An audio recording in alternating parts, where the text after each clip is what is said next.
നമസ്കാരം.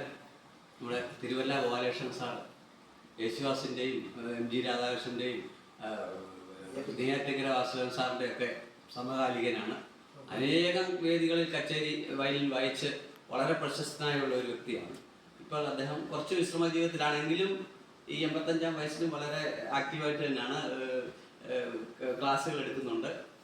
അദ്ദേഹത്തിനെ സത്യം പറഞ്ഞാൽ നമ്മൾ കച്ചേരി ചെറുപ്പത്തിൻ്റെ കച്ചേരി കേൾക്കുന്ന സമയത്തൊക്കെ ഏത് നോട്ടീസ് എടുത്താലും തിരുവല്ല ഗോപാലകൃഷ്ണൻ വയലിൻ തിരുവല്ല അങ്ങനെ കാണുമായിരുന്നു. അപ്പോൾ അദ്ദേഹത്തിനെ ഒന്ന് കാണണമെന്ന് തോന്നി. അദ്ദേഹത്തിന് സന്തോഷമായി, നമുക്ക് സന്തോഷമായി. അദ്ദേഹത്തിനെ ഒന്ന് കണ്ടപ്പോൾ സാറ് വളരെ സന്തോഷവാനായിട്ടിരിക്കുന്നു. തീർച്ചയായിട്ടും അതെ, കലാകാരന്മാർ സന്തോഷമായിരുന്നല്ലോ, അവർ തന്നെ ആസ്വദിക്കും. കലാകാരന്മാർ പാടി അവരും കൂടെ ആസ്വദിക്കും, നമ്മളെ ആസ്വദിപ്പിക്കും. അങ്ങനെയാണല്ലോ കലാകാരന്മാരുടെ ഒരു രീതി. അത് അദ്ദേഹത്തിനെ കണ്ടതിൽ വളരെ സന്തോഷം.